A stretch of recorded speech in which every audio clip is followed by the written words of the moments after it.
Voilà, alors on était d'abord Boker Tov, bonjour à tous.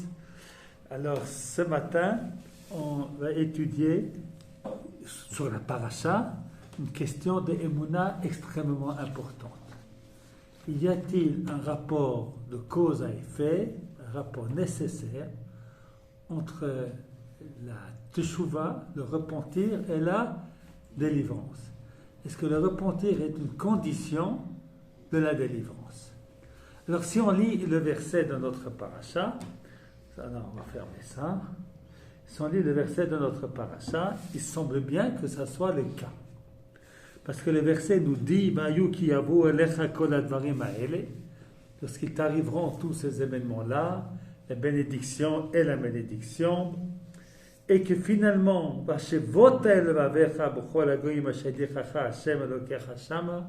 que tu feras tchouva dans les peuples où tu as été exilé, tu reviendras à Hashem ton Dieu de tout ton cœur, etc. Hashem alors ramènera tes exilés, il aura pitié de toi. Il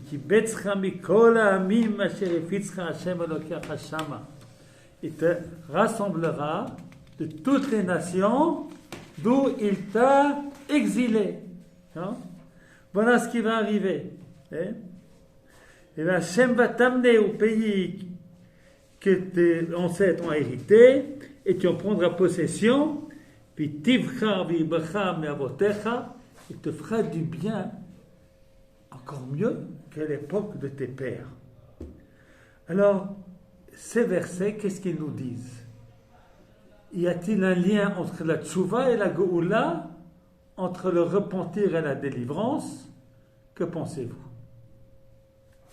Y a-t-il un lien entre la geoula et... Voilà, d'après ce verset qu'on a lu. Est-ce que les choses sont liées ou pas? Qu'est-ce qu'il dit Raphaël? Je pense que oui. Bah oui. Le verset nous dit, vous ferez tchouva, et alors je vais vous ramener de tous les exils. Donc si on fait tchouva, il va nous ramener. On va faire l'exil et après la teshuva? Non, c'est d'abord la tchouva, c'est oui, il y a l'exil, ensuite il y a la tchouva, et après il y a le retour. C'est ainsi que ça ressort du verset. Alors aujourd'hui, nous sommes dans une période de délivrance, non? Où se réalise ce qui est marqué ici dans le verset, que Dieu va te ramener de tous les coins de la terre. Ce qui arrive en Israël, non? Il y a ici dans cette classe des gens qui viennent de France, à la yeshiva de partout. D'Israël, de Haval, de tous qui sont venus de tous les pays du monde. À la yeshiva, vous avez de tout. Du Pérou, vous avez d'Amérique, vous avez de France, vous avez du Maroc. Voilà, de partout. Alors, véritablement, il y a ici la réalisation de cette promesse. Est-ce que le peuple juif a fait tchouva? Oui. Yohan, très belle réponse. Ouais. Avec ta réponse, il n'y a pas de question. Ah, j'aime bien aimer ta réponse. Hein? Est-ce que tout le monde est d'accord avec Yohan? Le peuple juif a fait tchouva, tout le monde fait la Torah et les mitzvot. Pas totalement. Pas en faire une généralité. Quoi? Pas faire une généralité là. La généralité, c'est quoi? Et les gens, le peuple juif a fait tchouva ou pas? Pas totalement. Pas totalement. Hein? Pas totalement. Il y en a même qui ne disent pas du tout. Voilà, il y a trois opinions. Les opinions qui disent comme Yohan, fait tchouva, le peuple juif est extraordinaire. Puis d'autres qui disent, bon, il y a un petit peu. Parce qu'ils ne disent pas du tout, on est encore pire que dans le passé. D'accord? Alors si on dit comme Yohan, il n'y a pas de question.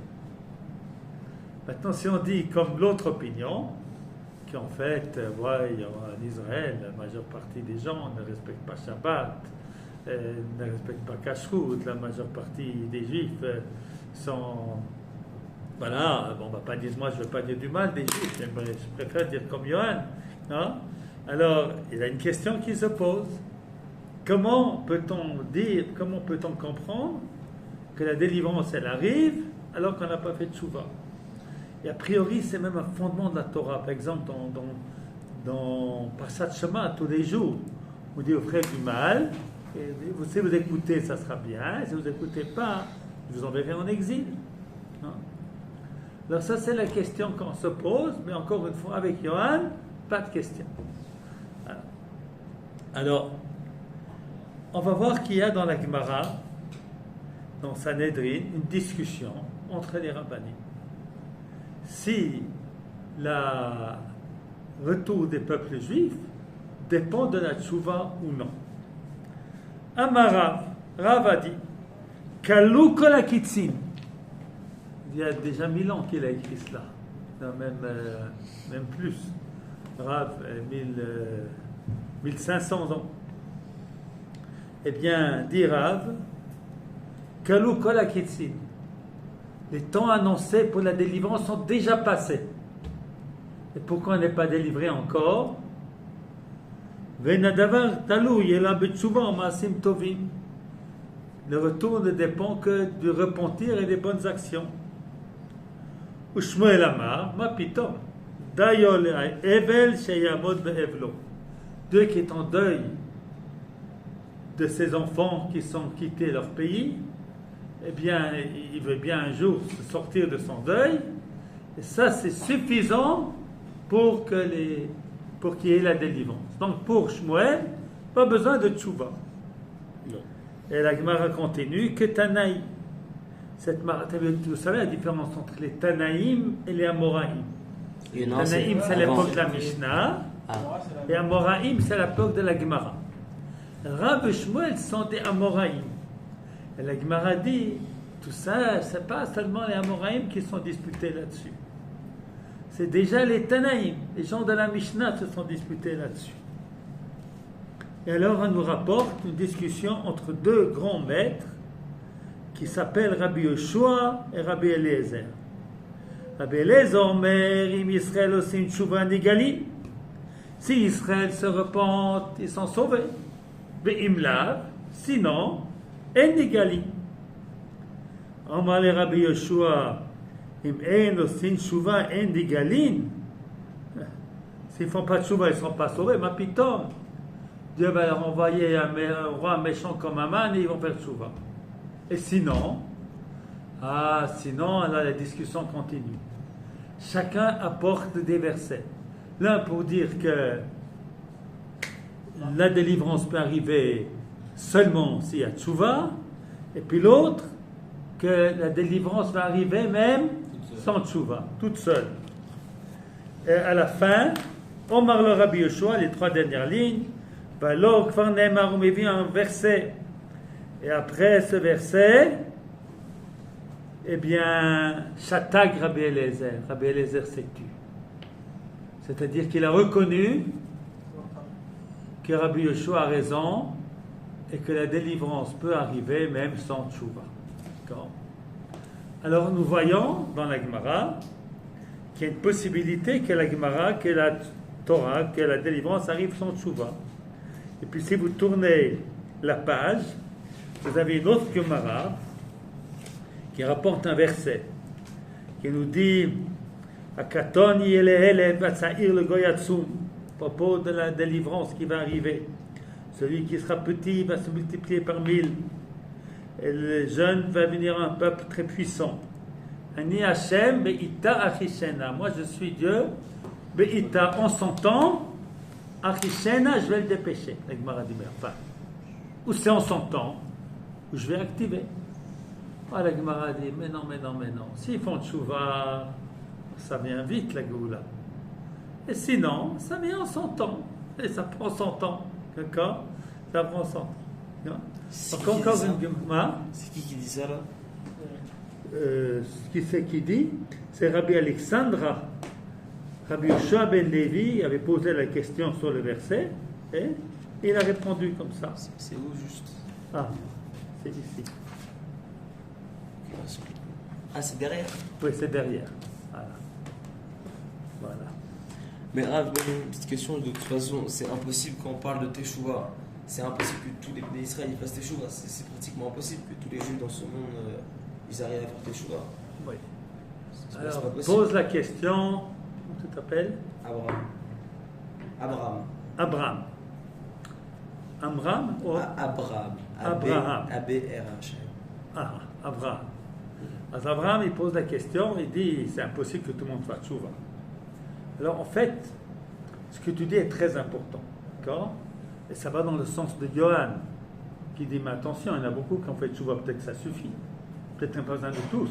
Tu vois? Bah oui. Voilà, donc ça c'est une réponse très très Ça importante. rejoint ce qu'il dit. Voilà, très important ce qu'il a dit. Parce qu'effectivement, que tous font tchouva, c'est difficile à comprendre.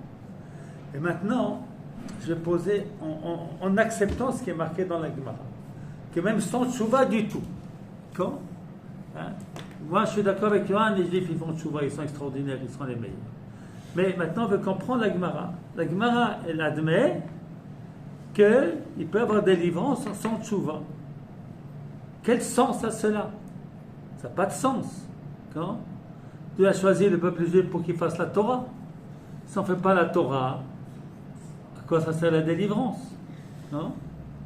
Comprenez la question? Voilà. Est-ce que vous avez une réponse à cette question? Ben, c'est que sans le vouloir, on est amené à devoir, on va dire, à en un lien avec le peuple juif, même sans le vouloir. Même ceux qui ne pratiquent pas et tout, ils vont peut-être avoir une délivrance pour après avoir un lien qui va se faire tout seul. Alors, Johan, encore une belle chose qu'il nous dit, c'est peut-être pour un devenir. Non? Il y a la délivrance, et c'est très très important ce que tu dis là. Il y a la délivrance, et puis la tchouva viendra après. D'accord? Alors, en vérité, dans les versets qu'on a lus tout à l'heure, au début, dans la première page, eh bien,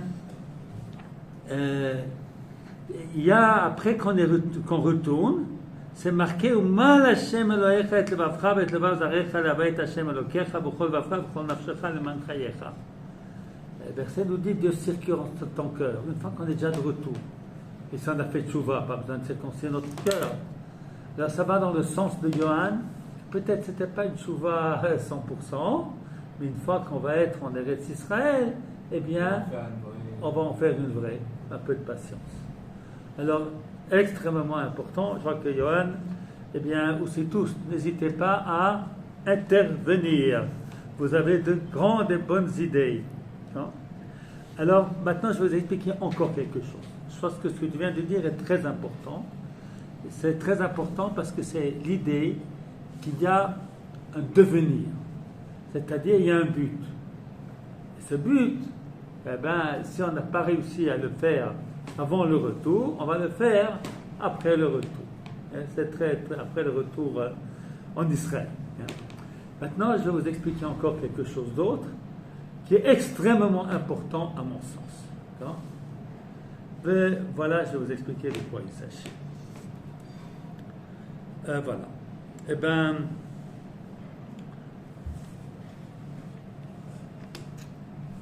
Dieu a créé le monde. Qu'est-ce qu'il a fait l'homme, le premier homme, dès qu'il a été créé? Un péché. Tout de suite, il s'est révolté. D'accord? Ensuite, son fils, qu'est-ce qu'il a fait? Un meurtre. Est-ce que Dieu a empêché Adam de pécher? Est-ce qu'il a empêché Caïn de tuer Abel? Non. Pourquoi il n'a pas empêché? Parce que tout ce qui est fait, c'est pour notre bien. Il y a eu libre arbitre. Parce qu'il y a le libre arbitre.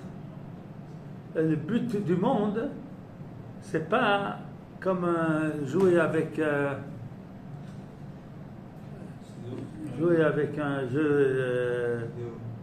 jeu vidéo. Non? C'est toi qui fais tout. Non, non, non. Dieu, il crée, c'est pas comme un menuisier, il a construit une table. Est-ce que la table peut devenir chaise de son propre choix? Oui. Ou de devenir La table. la table Si Dieu écrit de devenir. qu'elle devienne chaise, elle devient chaise. Si Dieu veut qu'elle devienne chaise. Hein? Mais est-ce que la table peut décider toute seule de devenir chaise? Ah non, bah Non. D'accord? D'accord? D'accord? Est-ce qu'une fleur peut décider de devenir étoile? Non. D'accord? Est-ce qu'une étoile peut devenir Est-ce qu'un chien, Ouais, c'est il peut faire autrement que ce que font les chiens? Non. Est-ce qu'il a une conscience, le chien? Jamais de la vie. Non. L'instinct animal. Il a l'instinct. D'accord? Sur un sens, c'est pas la conscience. Et l'homme, il a ce qui est extraordinaire, c'est le libre arbitre. D'accord? Alors pour que l'homme ait le libre arbitre, qu'est-ce qu'il faut faire? Ce qu'on appelle en Kabbalah de Tzimtzum, il faut que Dieu se retire du monde. quoi? Se retire du monde. Voilà. Parce que si Dieu il est là à côté de nous, je ne peux pas m'endormir dans un chiot, c'est impossible. D'accord? Si Dieu est à côté de nous, je ne peux pas faire de bêtises. Non? C'est impossible. Non? Si votre papa est à côté de vous tout le temps, vous allez être étouffé. D'accord? Hein? Laisse-moi vivre. D'accord? Hein? En shiur avec nous, on a expliqué la soukha, que c'est dit fachim qu'on apprend de Aaron, que les ailes, elles couvraient l'Aaron avec dit fachim, pas tout de suite.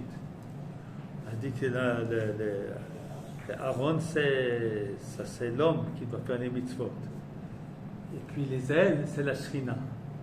Puis il y a moins dit fachim, pour ne pas être étouffé. Qu'on puisse vivre. Qu'on puisse vivre. Non. Alors Dieu, il a laissé l'homme. Regardez ce qu'ils ont fait, les hommes. Adam se révolte, Caïn tue Abel, le monde continue, le monde devient un monde horrible, il n'y a que crime, que varim, voilà, tout le monde entier, c'est l'Afghanistan. Hein? Tu as envie de vivre en Afghanistan aujourd'hui? Jamais de la vie. Quoi? Jamais de la vie. Jamais de la vie. Quoi? Jamais de la vie. C'est la loi de la jungle. Mais après, on dit normalement que tout ce qu'on fait, c'est pour notre bien, qu'on fasse des choses mal ou quoi, mais c'est pour notre bien et tout. Donc, est-ce qu'on a vraiment, on va dire. C'est pour le bien. C'est pour le bien. Mais tout a été écrit, tout a été. Non. dit. Ça, c'est l'islam. C'est l'islam qui dit tout est écrit. Le judaïsme, non. Nous écrivons. Mais toutes les actions qu'on fait, c'est pour notre bien, c'est. Non. Pour le Si bien. je fais du Dieu mal, fait c'est pour mal. le bien. Et si on fait quelque chose de mal, bah, ça va nous servir et donc ça va être pour notre bien. Peut-être, oui. Ça, c'est vrai. D'accord. Parce que tu fais de mal, c'est mal. Hein? Si tu as donné une claque à ton petit frère, c'est mal. Donc, genre, tout ce qui nous arrive dans notre vie, on va dire, bah, on dit c'est pour le bien. Oui, c'est-à-dire qu'il faut que nous le transformons pour le bien. Mais c'est pas bien. Non, il y a peut-être de la chemin, il nous arrive quelque chose ou je sais pas quoi, et ben on dit bah, c'est pour le bien. Kol le Tova, oui. Alors je vais t'expliquer. Non? C'est pas c'est pour le Parce bien. que même C'est pas c'est bien. si C'est pour le bien. je dois, moi, faire un effort pour que ça soit pour le bien. Bon. Il y a des histoires avec Rabbi Akiva, dans ton sens à toi, comme toi tu as compris. On dit que Rabbi Akiva, il était avec son âne, et puis il allait en ville. Et puis voici que l'âne il meurt. Là, il a dit à Kol Tova. Il est allé lentement. Ensuite, il est La allé, bougie, il la avait bougie. un, je ne sais plus quoi, un bûcher. Et il avait donc, il fallait un petit peu, il faisait froid. Alors il a allumé le feu. Et puis est venu un vent, Et c'est. éteint le feu. Eh, on dit c'est pour notre Alors il dit à Kol Tova. Et qu'est-ce qu'il est avéré? Qu'il y avait des brigands.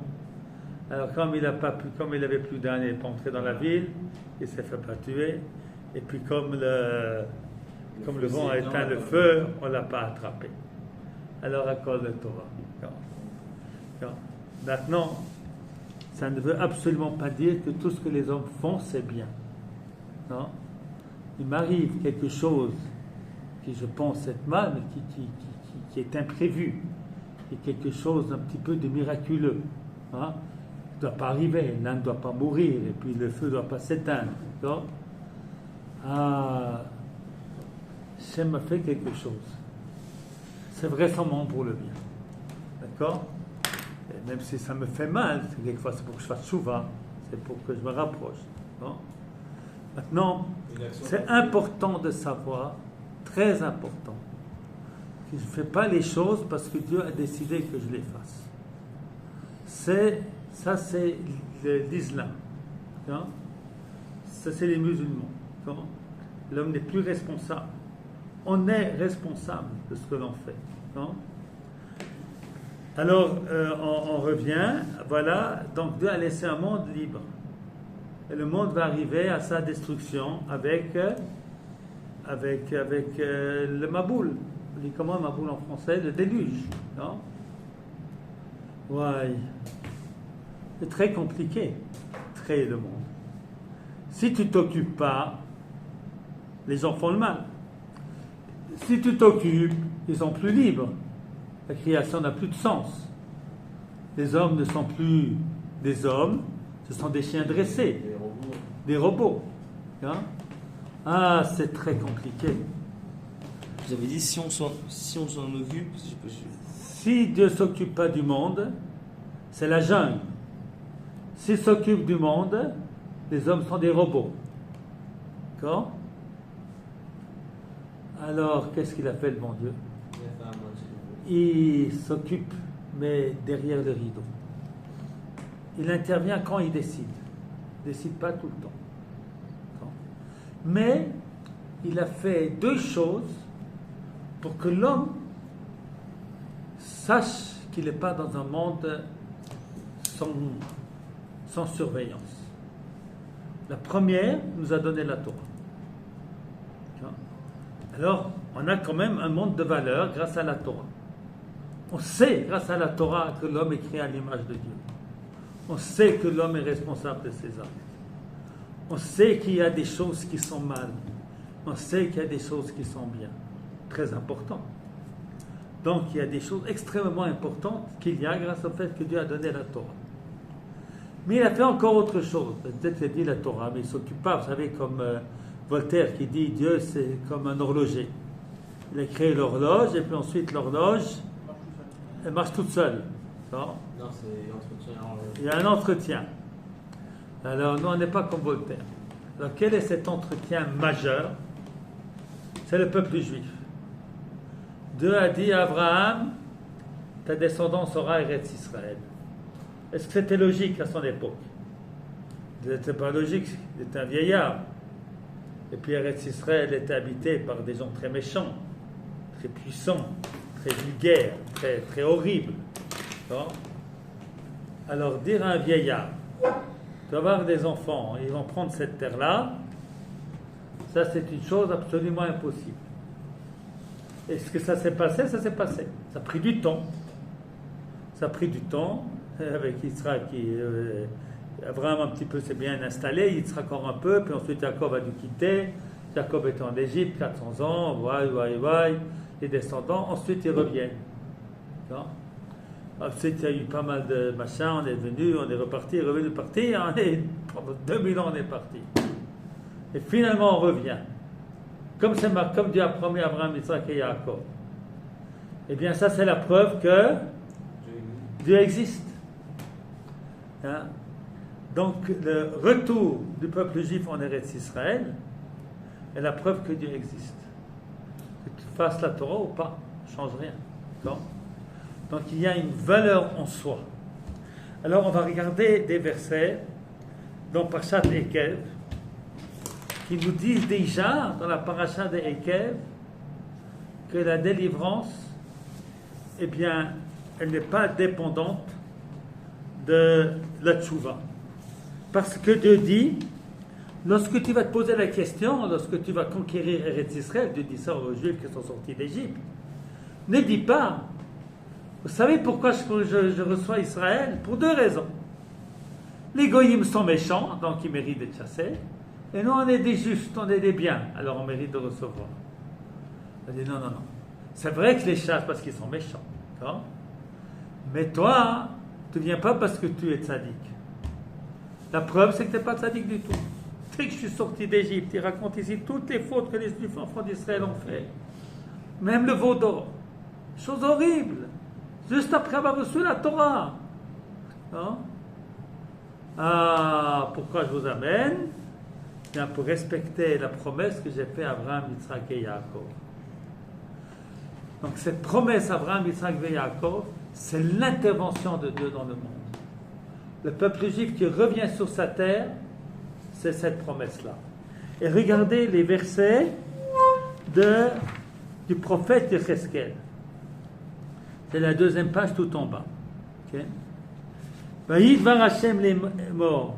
Ben Adam, fils de l'homme, Bet Israël, Yoshvim Malad Matam. Les enfants d'Israël étaient installés sur leur terre.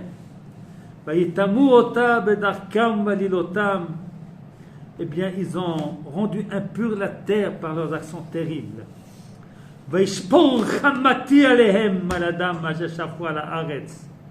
Eh bien, j'ai versé ma colère à cause des crimes qu'ils ont commis. Au Begilulem Timua. Eh bien, qu'ils ont rendu tamé par leur idolâtrie et toutes les choses dégoûtantes qu'ils ont fait. Fitzotam Bagoyim. Je les ai éparpillés parmi les nations. Je les ai jugés selon leurs mauvaises actions. Et ils sont arrivés vers les peuples. Ils ont profané mon nom parce que les gens ont dit c'est le peuple de Dieu, ils ont été chassés de leur terre. C'est bien bon ça de dire c'est le peuple de Dieu. Là. Les chrétiens disaient voici, on est nous le nouveau Israël. La preuve, ils sont en exil. Hein? D'ailleurs, mon père, Zechat Tzadik Livracha, il avait tous les 15 jours entretien avec des pasteurs et des curés. Donc, parler, présenter le judaïsme, voilà, des relations entre juifs et chrétiens. Et puis, voilà, c'était tous les 15 jours pendant des années. Ensuite est arrivée la guerre des 6 jours. Avec la victoire éclatante d'Israël. Donc, il y a eu une réunion tout de suite après. Et mon père leur a cité le verset d'Isaïe. Nachamu, Nachamu, ami, Yomar el Kechem. Consolez, consolez mon peuple, dit Dieu. Alors il a demandé aux chrétiens, c'est qui ami? C'est qui mon peuple? Voilà. Depuis, ils ne se sont plus revus. C'était fini. Quand la guerre des 6 jours a montré l'inanité du christianisme. Non? L'inanité. Vous ne connaissez pas ce mot? Elle dit que ce n'est pas vrai. Quand la théorie qui était fondée que les Juifs sont en exil parce qu'ils n'ont pas accepté Jésus, non? Eh bien, il n'y en a toujours pas accepté Jésus, on est retourné en Israël. Alors Dieu dit, j'ai pitié de mon nom. La reine est mort le Beit Israël, comme Hashem Elohim. Ce n'est pas pour vous que je fais, parce que vous avez fait tchouva.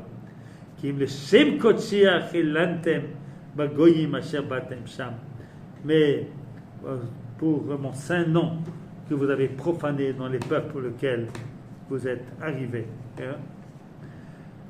Alors voilà, donc nous avons le pendant chez les prophètes de ce qui est marqué dans la parashat Ekev.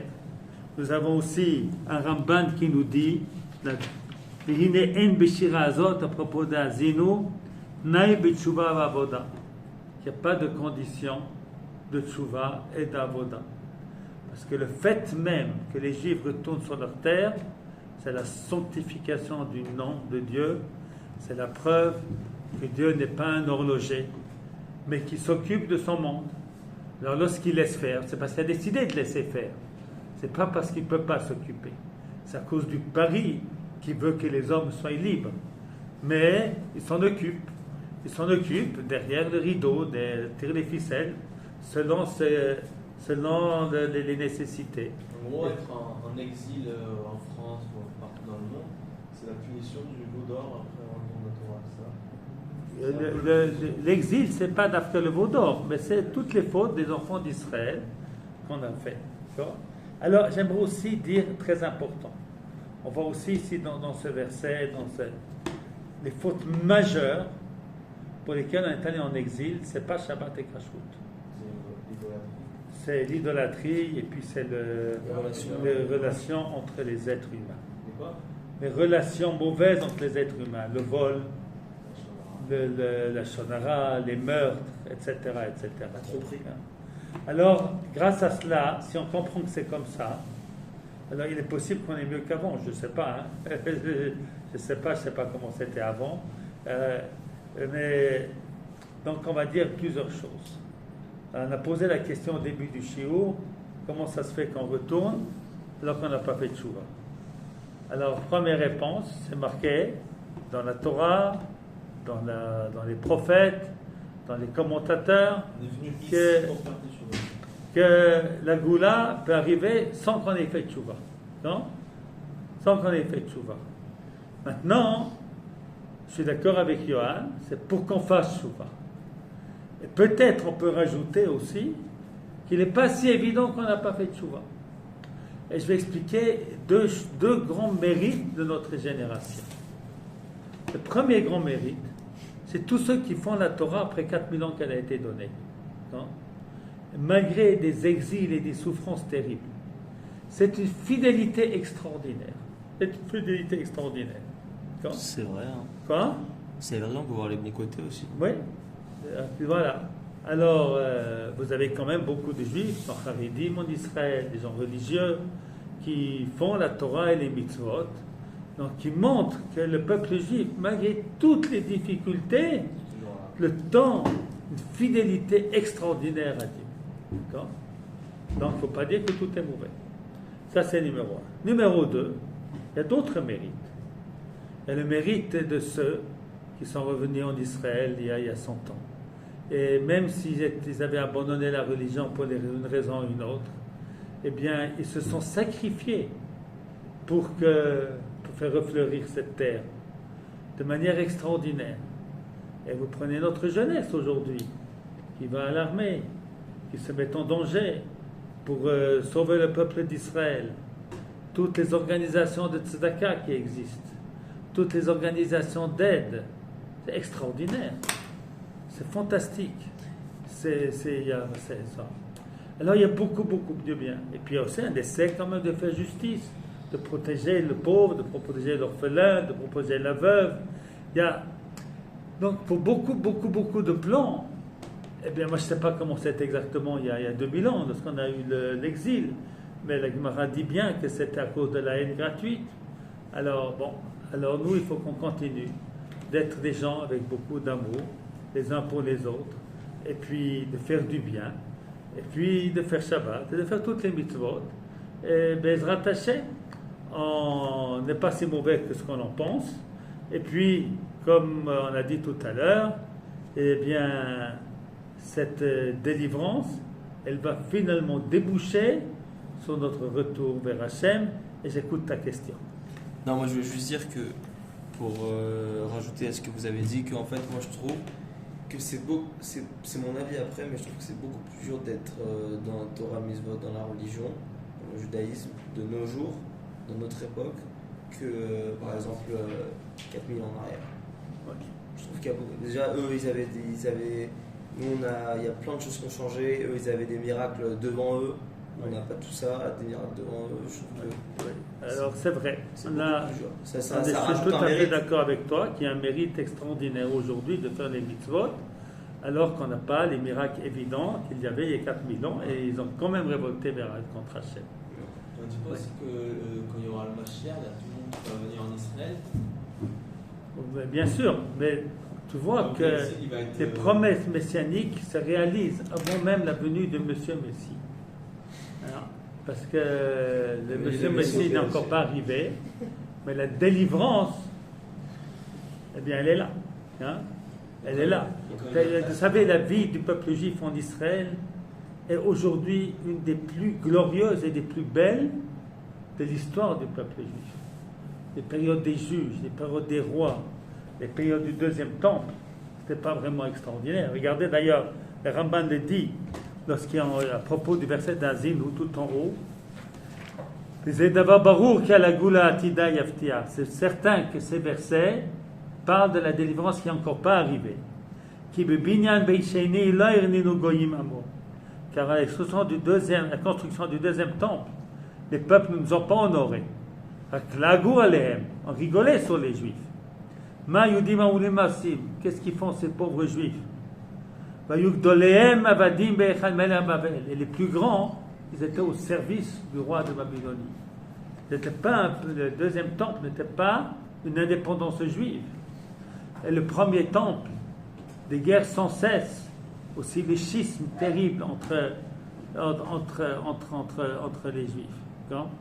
Alors il y a donc ce qui se passe aujourd'hui, il y a une indépendance, il y a une gloire d'être juif, il y a une fierté d'être israélien aujourd'hui. D'accord? On n'a pas besoin de se cacher. On habite Marseille, il faut se cacher, il ne faut pas mettre sa kippa trop. C'est un peu dangereux. Quoi? C'est dangereux, on ne peut pas la mettre. On ne peut pas la mettre. Où c'est que tu habites, toi? Paris. Tu ne peux pas mettre la kippa dehors. Bah, aujourd'hui, 19e. Hein? Aujourd'hui, là où j'habite, ça devient chaud. Tu habites où? 19e. Hein? 19e. Ah, même 19e? Il y a beaucoup de juifs dans le 19e? Oui, mais il y a aussi beaucoup d'arabes. Ça dépend où tu passes. C'est l'islam. Dans le 19e, c'est soit juif, soit une Soit religion arabe, juive, soit musulman. Il n'y a pas de français, c'est un truc de fou. Et que la Guadeloupe, il n'y a pas d'arabe. Hein? Et qu'en Guadeloupe, il n'y a pas un arabe. Ah, ça, tu viens de Guadeloupe. Il n'y a que des mecs. Ah, c'est bien. Il y a pas de deuxième. Quoi? Alors, tu as du mérite spécial de venir en Israël. Ouais, c'est vrai. Voilà. C'est vrai. Voilà. Il a fait. J'ai quitté mon confort, j'ai fait l'Erlecha, j'ai fait. Il a fait l'Echlecha. Il a fait mode.